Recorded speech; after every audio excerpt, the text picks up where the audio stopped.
हे guys, UPSC static practice series में आप सभी का स्वागत है। आज का हमारा टॉपिक है मॉडर्न हिस्ट्री के अंतर्गत ब्रिटिश रूल्स एंड रेगुलेशंस। ये हमारा ब्रिटिश रूल्स एंड रेगुलेशंस के अंतर्गत दूसरा वीडियो है। इसके पहले हमने इसी टॉपिक के अंदर एक वीडियो और बनाया है जिसमें मैंने 5 क्वेश्चन लिए थे। अगर आपने वह वीडियो अभी तक नहीं देखा है तो मैं स्ट्रांगली रिकमेंड करूँगा कि आप वो वीडियो ज़रूर देखें। और सबसे पहली बात कि अगर आप ये क्वेश्चंस अटेम्प्ट करना चाहते हैं तो आप ब्रिटिश रूल्स और रेगुलेशन में एक बार पढ़ ज़रूर लीजिए, जिससे कि आपकी तैयारी का आकलन हो जाएगा। तो चलिए शुरू करते हैं। क्वेश्चन नंबर 6, क्योंकि पाँच क्वेश्चन पहले से हम ले चुके हैं इसलिए ये छठा क्वेश्चन है। Which of the following were annexed by the British citing the doctrine of lapse. So doctrine of lapse का हवाला देकर ब्रिटिश के द्वारा निम्न में से किन शहरों को हड़प लिया गया था? झांसी, सतारा, संबलपुर। सो ऑप्शंस दिए हैं A12, B13, C23, D12 and 3। सो इसका आंसर है D 1, 2 एंड 3, मतलब तीनों के तीनों ही ब्रिटिश के द्वारा डॉक्ट्रिन ऑफ लैप्स के नियम से ले लिए गए थे। चलिए इसका एक्सप्लेनेशन देखते हैं। The final wave of annexation awkward under the Lord Dalhousie, who was the governor general from 1848 to 1856 and he devised a policy that came to be known as the doctrine of lapse. सो जब Lord Dalhousie Bharat का governor general था 1848 से 1856 के बीच, तब भारत में आखिरी बार रियासत या फिर राज्य कह सकते हैं आखिरी बार एनेक्स किए गए थे, मतलब छीन लिए गए थे। इसके बाद क्योंकि 1857 में तो भारत में पहला स्वतंत्रता संग्राम हो जाता है, तो उसके बाद से भारत में अंग्रेजों के पास जितने राज्य थे सिर्फ उतने ही राज्यों के सहारे अंग्रेजों ने भारत में शासन चलाया और ज़्यादा राज्यों को उन्होंने नहीं छीना। तो आखिरी बार लॉर्ड डलहौजी के अंतर्गत राज्य छीने गए थे और उसकी जो पॉलिसी थी उसका नाम था डॉक्ट्रिन ऑफ लैप्स। अब आप मेरे को बताइए 1857 में जब क्रांति हुई थी तो भारत के गवर्नर जनरल कौन थे? Comment below. So the doctrine declared that if an Indian ruler died without a male heir his kingdom would lapse that is become part of company's territory. So the doctrine क्या कहती थी, अगर किसी राजा का उसका खुद का पुत्र नहीं है इंडियन रूलर का और वो मर जाता है तो उसकी टेरिटरी लैप्स हो जाएगी और वो टेरिटरी किसके पास चली जाएगी? वो कंपनी की टेरिटरी हो जाएगी। So one kingdom after another was annexed simply by applying. इस डॉक्ट्रिन के तहत, इस जो नियम था इसके तहत बहुत सारे किंगडम्स को ले लिया गया था। कौन से थे? सतारा 1848, संबलपुर 1850, उदयपुर, नागपुर और झांसी। मतलब हमारा जो आंसर है इसी कारण सही है, क्योंकि कुल 5 रियासतें यहाँ दी हैं जिनमें से 3 अपने ऑप्शंस में है। Finally in 1856 the company also took over Awadh. आखिरी में अवध को भी ले लिया गया था कंपनी के द्वारा। Next question, question number 7। Consider following statements about the government of India act of 1858। Government of India act जो कि 1858 में आया था उसके विषय में निम्नलिखित कथनों पर विचार कीजिए। It abolished the East India company rule in India. इसने ईस्ट इंडिया कंपनी के रूल को इंडिया में खत्म कर दिया बिल्कुल। It changed the entire structure of government in India prevailing earlier। इसने गवर्नमेंट में जो भी स्ट्रक्चर था पहले अभी तक उस पूरे स्ट्रक्चर को चेंज कर दिया। जो भारत में गवर्नमेंट का स्ट्रक्चर था उसको पूरी तरह चेंज कर दिया। As per the act Indian government was to be supervised and controlled in England. इस एक्ट के तहत अब से भारत की जो शासन था वो इंग्लैंड से सुपरवाइज और कंट्रोल किया जाना था। सो इसमें हमें बताना कौन से स्टेटमेंट करेक्ट हैं। ऑप्शंस दिए हैं 1, 2, B23, C13, D12 एंड 3। सो इसका आंसर है C1 एंड 3। दूसरा स्टेटमेंट गलत है। दूसरा स्टेटमेंट क्या कहता है? It change the entire structure of the government.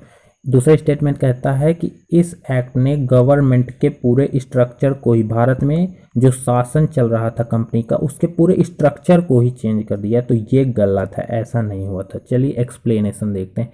This significant act was enacted in the wake of the revolt of 1857, क्योंकि 1857 में रिवॉल्ट हुआ था, इस वजह से इस एक्ट को जो 1858 में आया लाया गया था।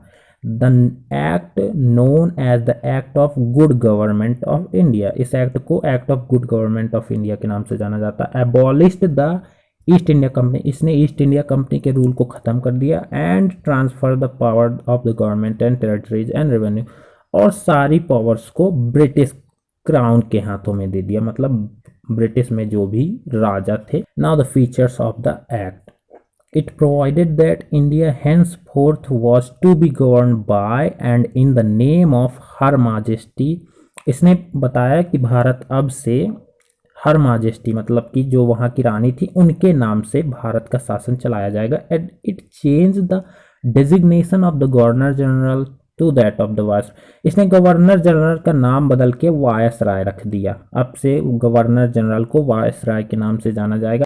और he was the direct representative, और जो वायसराय था वो ब्रिटिश का मतलब अंग्रेजों का सीधा सीधा रिप्रेजेंटेटिव था भारत में, ब्रिटिश क्राउन का राजा का सीधा सीधा रिप्रेजेंटेटिव था भारत में। लॉर्ड कैनिंग दस became the first viceroy of India, और इस तरह से लॉर्ड कैनिंग भारत के पहले वायसराय बनते हैं।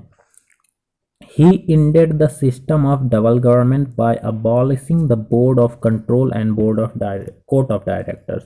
So अभी तक भारत में कोर्ट ऑफ डायरेक्टर था जो भारत में ही जो मेन काम करती थी, और बोर्ड ऑफ कंट्रोल था जो सुपरवाइज करता था। तो इस एक्ट ने इन दोनों बॉडीज को खत्म कर दिया, और इस कारण जिसे डबल गवर्नमेंट भी कहते हैं ये खत्म हो गया। ठीक है।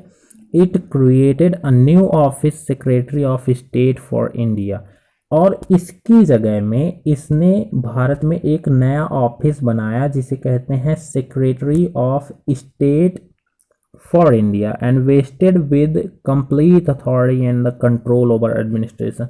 सो जो बोर्ड ऑफ कंट्रोल था उसके जगह में हटाया इसने, और उसके जगह में बनाया secretary of state for India. और इसके लिए इन्होंने बनाई एक 15 मेंबर की काउंसिल ऑफ इंडिया, जो कि सेक्रेटरी ऑफ स्टेट को क्या करेगी, सहायता करेगी, मतलब कि सेक्रेटरी ऑफ स्टेट को सलाह देगी।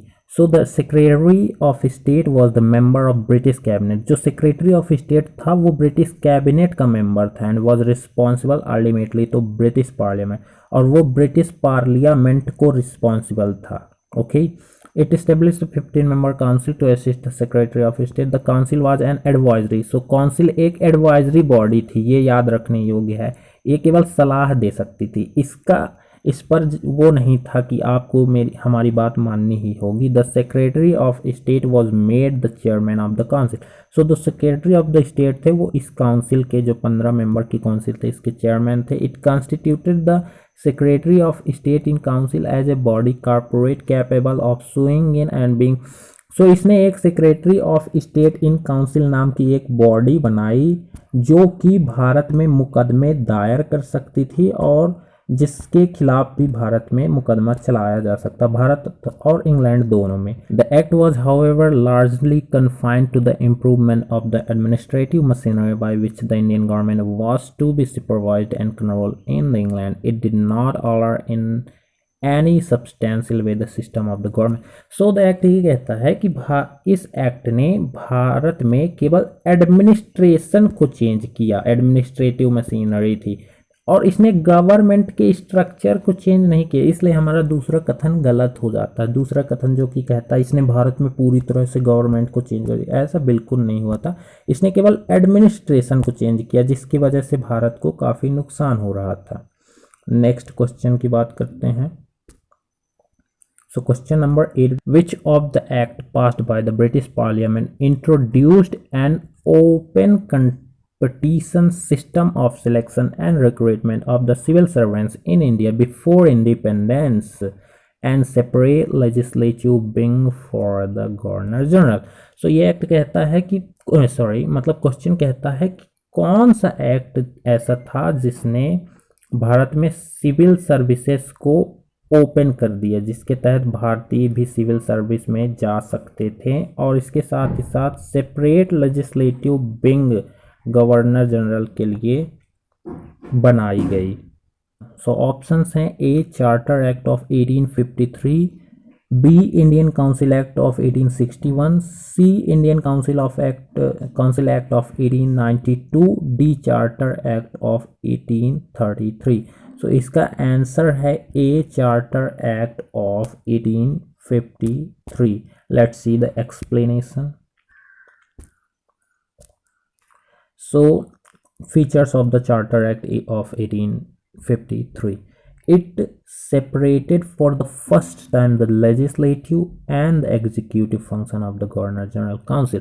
So, इसके पहले क्या होता था कि गवर्नर जनरल की एक काउंसिल थी जिसमें गवर्नर जनरल थे और उनके कुछ सदस्य थे। ये लोग ही नियम भी बनाते थे और ये लोग ही उन नियमों को लागू करने का, जैसे जैसे हो गया कैबिनेट हो गई, कैबिनेट ही नियम ही बनाती थी और कैबिनेट का काम ही होता है उसे लागू करवाना, विभिन्न काम को देखना। तो अभी तक ये होता था। इस एक्ट ने क्या किया कि ये जो कैबिनेट थी, मतलब गवर्नर जनरल थे और उसकी जो काउंसिल के सदस्य थे, इनके अलावा कुछ मेंबर्स को और जोड़ा, 6 मेंबर थे बेसिकली, और इन मेंबर को जोड़ा, ये अलग से एक बॉडी बनाई गई। इसको कहा गया लेजिस्लेटिव विंग, मतलब ये केवल नियम को बनाएगी एक पार्लियामेंट के जैसे। और ये जो बॉडी पहले थी इसको कहा गया एग्जीक्यूटिव विंग। तो इसने पहली बार लेजिस्लेटिव प्रोसेस को और एग्जीक्यूटिव प्रोसेस को, फंक्शन को अलग कर दिया। It provided for the addition of such 6 new members, जैसा कि मैंने बताया। In other words it established a separate governor general legislative council। So जो मेंबर्स थे उनमें 6 मेंबर और जुड़ गए, तो ये पूरी मिलके बन गई क्या, लेजिस्लेटिव काउंसिल, और इतनी बस क्या रह गई, एग्जीक्यूटिव काउंसिल। इस पूरे काउंसिल को कहा गया इंडियन या फिर central legislative council. And this legislative wing of the council function as a mini parliament, क्योंकि ये छोटा बहुत था इस कारण मिनी पार्लियामेंट बोल सकते हैं। Adopting the same procedure as the British parliament. Thus, the legislation for the first time was treated as a separate function of the government requiring the special machinery। So, ये पहली बार हुआ था जबकि कानून निर्माण की प्रक्रिया को अलग से महत्व दिया गया था। ठीक है, आगे पढ़ते हैं। It introduced an open competition system for selection and recruitment of the civil servants। So, इसने एक सिविल सर्वेंट, अभी तक क्या होता था कि सिविल सर्वेंट्स जो है तो वो रिक्रूट नहीं किए जाते थे भारतीय। इसने क्या किया, ओपन कर दिया उस कंपटीशन सिस्टम को। अब भारतीय सिविल सर्वेंट्स भी रिक्रूट किए जाने लगे। And the covenant civil service was thus thrown open, मतलब जो भारत में एक बहुत महत्वपूर्ण, जैसे आज की IAS हो गई, उसके लिए भारत के लोगों को भी अब छोड़ दिया गया उन सर्विसेज को कि भारत भी उनमें अब अप्लाई कर सकते हैं। Accordingly Lord Macaulay committee, the committee on the Indian civil service was appointed in 1854। इसको इम्प्लीमेंट करने के लिए मैकाले कमेटी अपॉइंट की गई 1854 में।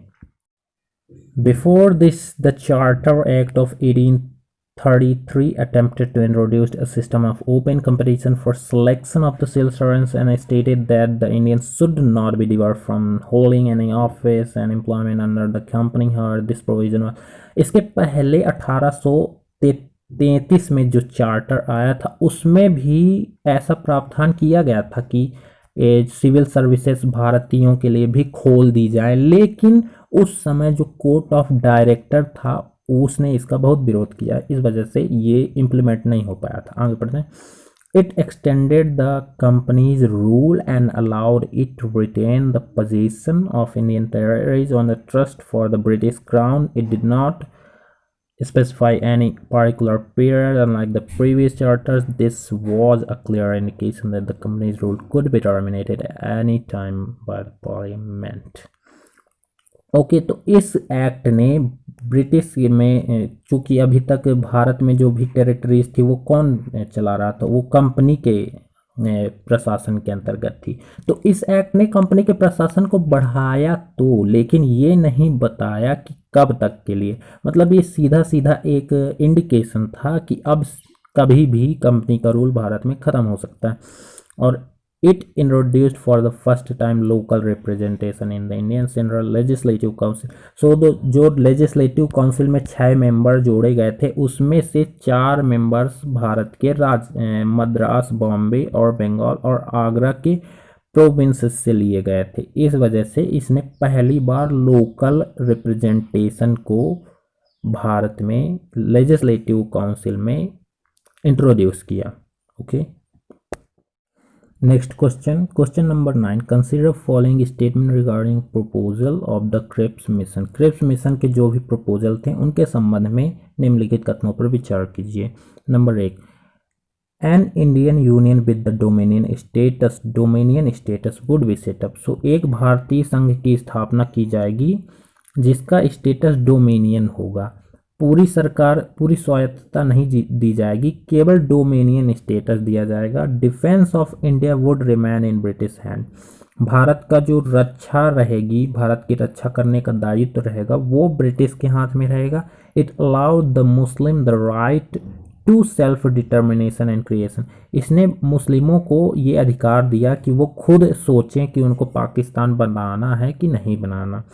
सो which of the above statement is correct. इनमें से कौन से कथन सही है? ऑप्शंस हैं A 1 and 2, B 1 and 3, C only 2, D 2 and 3। तो इसका सही उत्तर है A 1 and 2। तीसरा स्टेटमेंट जो है वो गलत है। तो चलिए एक्सप्लेनेशन देखते हैं।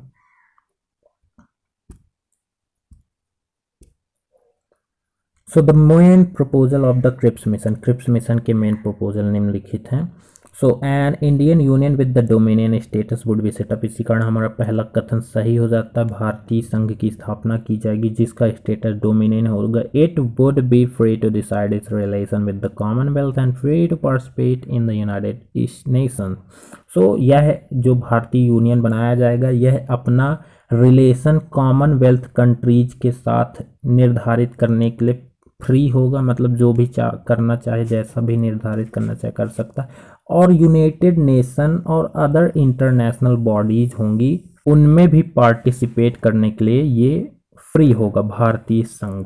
दूसरा है, after the end of the war a constituent assembly would be convene to frame a new constitution. So जो वर्ल्ड वॉर 2 चल रहा था, उसके तुरंत बाद भारत में कॉन्स्टिट्यूएंट असेंबली स्थापित की जाएगी जो कि एक कॉन्स्टिट्यूशन बनाएगी। Members of this assembly would B partly elected by the provincial assemblies through the proportional representation and partly nominated। सो इसके जो मेंबर होने वाले होंगे वो आधे प्रोविंस से होंगे, प्रोविंस में इलेक्शन होंगे उससे होंगे जो भी प्रोविंस थे, और कुछ जो राजाओं की रियासतें थी वहाँ से नॉमिनेटेड होंगे, नामित किए जाने वाले होंगे। वहाँ इलेक्शन नहीं होगा, वहाँ राजा जिनको भी नामित करेगा वो होंगे। तीसरा कहता है, British government would accept the new constitution subjected to condition. British की जो गवर्नमेंट होगी वो इस कॉन्स्टिट्यूशन को तभी एक्सेप्ट करेगी 2 शर्तों पर। Number 1, any province not willing to join Indian union could have a separate constitution। So कोई भी प्रोविंस, जैसे ये भारत है, यहाँ कोई प्रोविंस है, यूपी कोई भी हो गया, अगर वो नहीं ज्वाइन करना चाहता है तो वो अपना सेपरेट कॉन्स्टिट्यूशन रख सकता है और खुद का एक यूनियन बना सकता है। जरूरी नहीं कि वो भारत में जुड़े ही। और दूसरी शर्त यह थी कि the new constitution making body and the British government would negotiate a treaty to effect the transfer of the power and to safeguard racial and religious minorities. So जो ये कॉन्स्टिट्यूशन मेकिंग बॉडी होगी और ये British parliament होंगी, इन दोनों के बीच में एक एग्रीमेंट होगा। किसके संबंध में? पावर के ट्रांसफ़र के लिए, जो सत्ता का हस्तांतरण होगा उसके लिए, और जो माइनॉरिटीज हैं भारत में उनके सेफ गार्ड के लिए, उनके अधिकारों की रक्षा के लिए।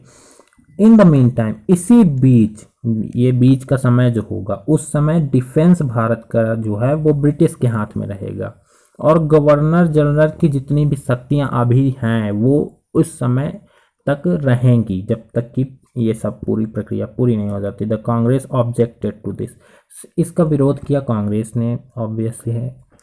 तो देखते हैं, क्योंकि वो तो पूरी गवर्नमेंट चाहते थे कांग्रेस वाले। The offer of the dominion status instead of provision for complete independence. So ये डोमिनियन स्टेटस नहीं चाहते थे, वो चाहते थे complete independence. Representative of the princely state by nominees and not by elected. So princely state के representative कौन थे? नॉमिनेटेड थे, और ये ये कह रहे थे कि इलेक्टेड क्यों नहीं है वो, है ना, इलेक्टेड होना चाहिए था, मतलब उनका चुनाव होना चाहिए था, ना कि राजाओं के द्वारा नामित किया जाना चाहिए था। The right to provinces to secede as this went against the principle of national unity. So दो जो जैसे यूपी हो गया, उनको क्या अधिकार था कि वो चाहे तो जुड़ जाए चाहे तो ना जुड़े, तो ये भारत की एकता के खिलाफ जाता था। सो इस तरह से कांग्रेस ने ऑब्जेक्ट किया। इसी तरह से मुस्लिम लीग ने भी क्रिटिसाइज किया, क्योंकि वो क्या चाहते थे, मुस्लिम लीग सेपरेट स्टेट चाहते थे पाकिस्तान का। तो पहले तो उन्होंने भारत को जो Indian union, single Indian union का आइडिया था उसको नकारा, क्योंकि वो तो सेपरेट चाहते थे। And did not like the machinery for the creation of constituent assembly and the procedure to decide on the accession of the provinces to the union. और उन्हें क्या पसंद नहीं है, उन्हें कॉन्स्टिट्यूएंट असेंबली में जो भी लोग आएंगे उसके मशीनरी पसंद नहीं आया, उसके लिए जो मैकेनिज्म था वो पसंद नहीं आया, और दूसरा जो प्रोविंस को जो एक्सेशन का पावर्स थी वो भी इन्हें पसंद नहीं है, मुस्लिम लीग को। And thought that the proposal denied the Muslim the right to self determination and the creation. और चूंकि इसने तो मुस्लिमों को वो राइट नहीं दिया था सेल्फ डिटर्मिनेशन का और प्रपोजल का कि वो पाकिस्तान बना सकते हैं, ये भी इन्हें पसंद नहीं आया था। और इसी के साथ हमारा तीसरा जो कथन है इस कारण गलत होता है, क्योंकि इस जो एक्ट था, इस जो क्रिप्स प्रपोजल था, इसने पाकिस्तान बनाने का पूरा अधिकार नहीं दिया था मुसलमानों को, मतलब अधिकार दिया ही नहीं था basically. Next question, question number 10. The first law commission was established under the chairmanship of Lord Macaulay by पहला लॉ कमीशन जो कि लॉर्ड मैकाले की चेयरमैनशिप में इस्टेब्लिश किया गया था, वो किस एक्ट के द्वारा इस्टेब्लिश किया गया था? Number 1 government of India act of 1935, charter act of 1833, law commission act of 1867 and the Government of India Act of 1919. So इसका right answer है option B, Charter Act of 1833. Now let's see the explanation. Law reforms in ancient period was ad hoc and not institutionalized. So Bharat में जो ancient period में, मतलब आज़ादी के पहले जो भी लॉ रिफॉर्म्स थे वो एड हॉक टाइप के थे, मतलब वो अनौपचारिक थे, इंस्टीट्यूशनलाइज्ड नहीं थे। However, since the third decade of the 19th century, law commission were constituted by the government from time to time. लेकिन जो 19वीं शताब्दी का तीसरा डिकेड था उसके बाद से law commission were constituted by the government from time to, उसके बाद से लॉ कमीशन भारत गवर्नमेंट के द्वारा समय समय पर स्थापित कमीशन किए जाने लगे ताकि लॉ रिफॉर्म्स किया जा सके। The first law commission was established in 1834 under the charter act of 1833, इसलिए हमारा ऑप्शन बी सही है, क्योंकि पहला लॉ कमीशन चार्टर एक्ट 1833 के तहत 1834 में स्थापित किया गया था। Thereafter the second, third and fourth law commission were constituted in 1853, 1861, 1879 respectively, held adopt in English laws to Indian conditions. So इसके बाद 1853, 1861 और 1879 में भी दूसरा, तीसरा और चौथा लॉ कमीशन इस्टेब्लिश किया गया, जिसके तहत भारत में अंग्रेज़ों ने लॉ रिफॉर्म किए। The first law commission of independent India was established in 1955। ये तो अभी तक बात हो गई अंग्रेजों के अंतर्गत। भारत में पहला लॉ कमीशन इंडिपेंडेंट इंडिया में 1955 में स्थापित किया गया। किसके अंतर्गत? भारत के जो अटॉर्नी जनरल थे तब के मिस्टर MC स्टेवेट के अंतर्गत, जो उसके चेयरमैन थे। तो इसी के साथ आज का हमारा क्वेश्चन समाप्त होते हैं। आशा करता हूँ कि आपने सभी प्रश्नों के उत्तर सही सही दिए होंगे और आपकी तैयारी सही चल रही होगी। तो अगर आप इसी तरह के और आगे क्वेश्चंस अटेम्प्ट करना चाहते हैं तो इस चैनल को सब्सक्राइब कर लीजिए और बगल में बने बेल आइकन को भी दबा दीजिए, जिससे आगे आने वाले वीडियोस की नोटिफिकेशन तुरंत आपको मिल जाए। धन्यवाद।